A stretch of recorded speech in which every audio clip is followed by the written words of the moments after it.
Yan ang magandang araw mga idol Luzon, Visayas at Mindanao at sa ating mga kababayang OFW, sa ating pong mga ka-business at mga kapapi, kumusta po kayo dyan? Sana ay nasa mabuti tayong kalagayan. Sa muli po mga idol, sa mga bago pa lang sa aming tahanan, ako po si Taong Gala. Pag-usapan nga po natin mga idol, itong video ng ka-business patungkol po sa pagkakatagpo kay Bong. Natagpuan na nga po si Bong at nakausap mismo nila Intoy ng mga kagwang. So nakakagulat ang isang revelasyon kasi katulad niya ng dati, nung panahon na hindi pa natin nakikita si Bong ay hindi natin alam kung ano nga ba talaga ang dahilan.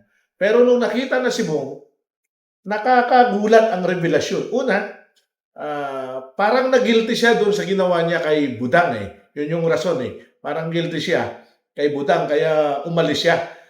Yun yung isa sa rason. Pangalawa, mayroon siyang nabanggit na mas malalim na dahilan. Ito po yung patungkol sa nami-miss na niya ang kanyang mga magulang. Dito, mas lalong napukaw ang aking atensyon, ano po mga idol. Kung ating pong aanalisayin, although matagal nang patay ang mga magulang ni Bong, pero sa nakikita nga niya, sa nakikita sa araw-araw, lalo na po yung mga pagkakataon na mayroon mga mahalagang okasyon ang ka-business, doon pumapasok yung kanyang yung pang nami-miss niya ang kanyang mga magulang. Alam niyo po, ito ay isang indikasyon na dahil nga si Sibong ay nagbago na eh. Dahil nga si Sibong ay nagkaroon na ng mataas na antas ng kanyang kamalayan. Unang una, hindi napapansin yan dahil siyempre wala lang siya. Pero nung tumaas yung antas ng kanyang kamalayan, nag-church siya, nagsimba siya, nagkaganon. So, ang nangyari is nagkaroon siya ng pagkakataon na, bakit sila masaya? Asan mga magulang niya, di ba? So, dito, actually, awa ang nararamdaman ko kay Bong nung panahon na narinig ko ang mga bagay na yan. So, dahil nga sanay siya sa kalsada, umalis siya,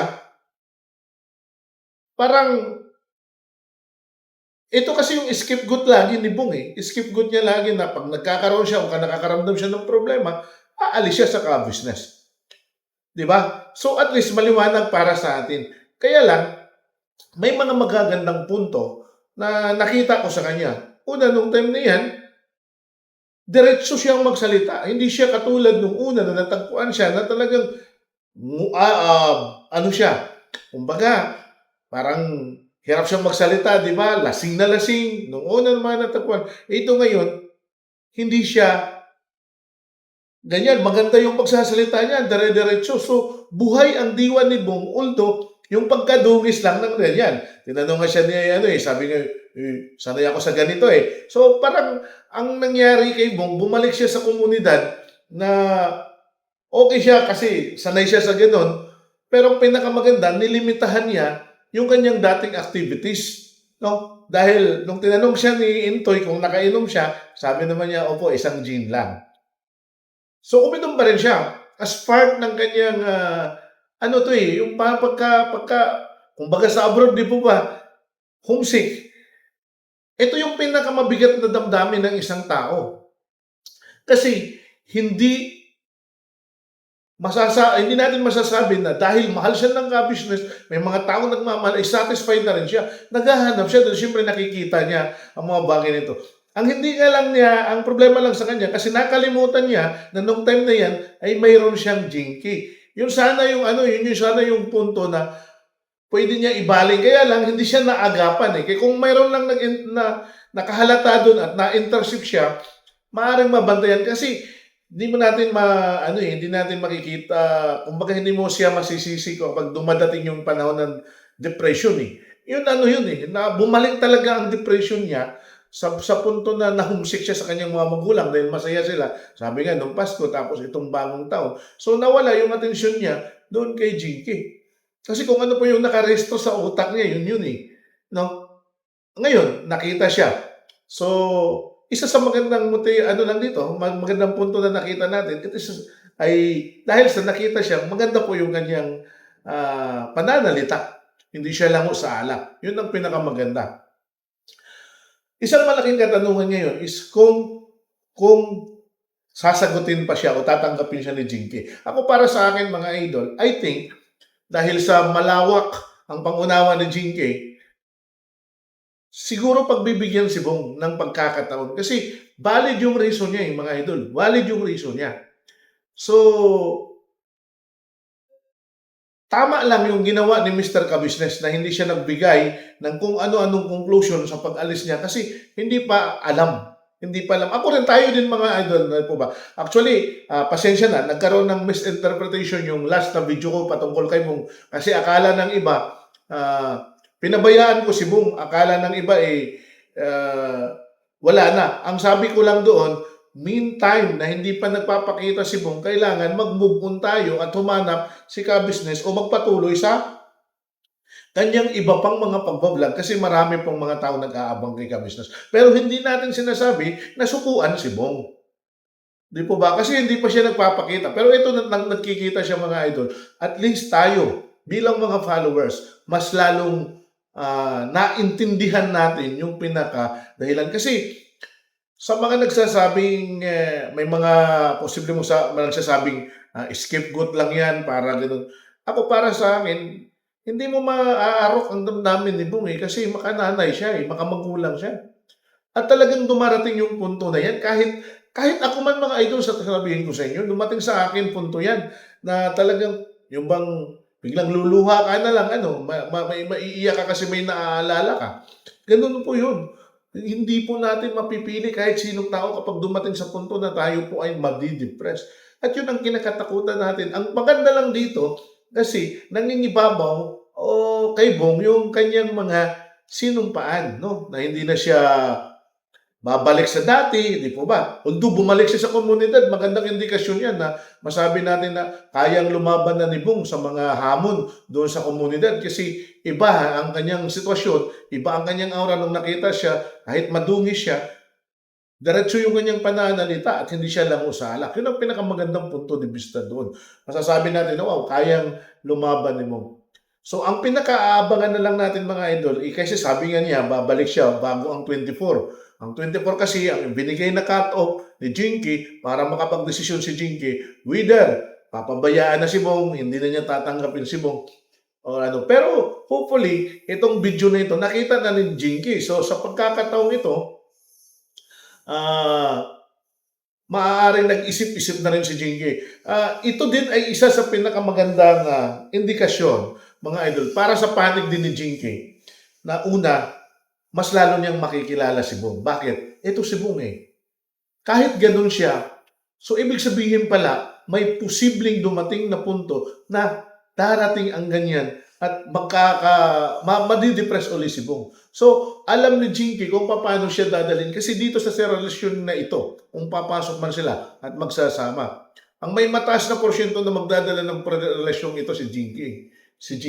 Siya ang magtuturo kay Bong. Pero naniniwala ko na sa larangan ng totoong pagmamahal na ibibigay niya kay Bong, mas madaling mabago si Bong. Mas madaling maging responsable. Kasi ngayon nga, ang layo na ng Bong na nakita natin kaysa doon sa una, di ba? Nung una, talagang gusgusin, lango sa alak, hirap makausap.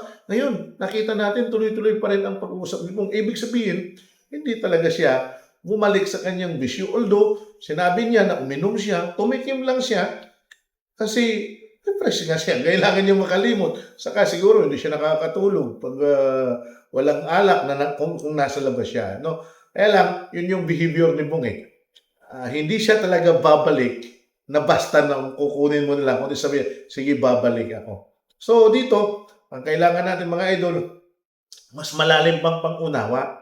Pagmamahal kasi na mas malalim ang kailangan para kay Bong Mas malalim na pangunawa, mas malalim na pagmamahal. At above all, yung pong andyan pa rin yung anyang mga guilt feeling sa mga nakaraan, yun ang kailangan i-consider natin. So, dapat kung may mga nagagawa si Bong, lalo na sa loob ng Ka-Business, ay mas higit na hindi na natin dapat sitahin pa kahit paano man yan o pabiro man yan kasi alam natin yung behavior niya. So dapat ipaalam agad kay Ka-Business. Hindi ito hindi ito yung sinasabi natin na pang-i-spoil kay Bong. Hindi. Kasi kailangan natin itrato ang isang tao depende sa kanyang pangangailangan. Iba si Bong eh. Iba si Bong. So kailangan niya yun. Kung gusto natin mabago ang karakter ni Bong, ito yung kailangan eh. Wala tayong ibang gagawin kundi pang-unawa. Mas malalim na pang-unawa, magdudulot sa kanya para sa kanyang tunay na pagbabago. Plus, yung pagmamahal ni Jinky. So mga idol, abangan na lang natin ang pinakamaganda rito. Nakita na si Bong. Ang pinakamaganda rito, okay siya. Safe siya. Sabi nga ni Mr. Kabisnes, mabubuhay siya kasi nandun siya sa kanyang komunidad. Alam niya kung paano mag-survive sa kanyang komunidad. Pero hindi ibig sabihin na binabaliwala na ni Mr. Kabisnes si Kuya Bong. Actually, gustong-gusto na niya bumalik. Kaya lang, may takdang panahon, may takdang oras na itinatalaga si Kuya Bong kapag bumabalik siya. And hopefully, sana mga idol, andun pa rin tayo sa punto na tanggapin pa rin siya ni Jinky. At syempre, mas lalong malalim na pangunawa ang kailangan na gawin ni Jinky sa pagkakataon nito. Malaking question mark din dito kung ano po mga idol ang magiging reaksyon ng mga magulang ni Jinky kasi siguradong napapanood nila o napanood nila yung mga nangyari noong una pa ba. Kailangan lang natin ng malalim na pagdadasal mga idol na mas lalong maunawaan ni Kuya Bong ang kanyang sarili sa panahong na naghahanap siya ng pagmamahal ng magulang. Maunawaan niya dapat na sa ngayon, ang tumatayong magulang niya, ang tumatayong pamilya niya ay ang kabisnes. Na siyang tunay na nagmamahal sa kanya. Ako po si Taong Gala mga idol. Comment down below kaparte kayo ng reaction video na ito. At sana po mga idol, please do connect Ka-Business Official, Ka-Business Family and Papa Dins. Isama natin po yung ating mga kagwang mga idol. Siyempre, kagwang Bong at siyempre yung si Istong sila magkasama at sa lahat ng mga kagwang mga idol. At ang ating mga ka-business reactors, lalong-lalo na po ang inyong abang lingkod. Maraming salamat po sa panonood. Kung nakarating ka hanggang sa dulo, pa-comment naman mga idol ng inyong mga opinion sa loobin patungkol po sa video ito. Babasahin ko. Hanggang sa sunod na video, paalam pansamantala.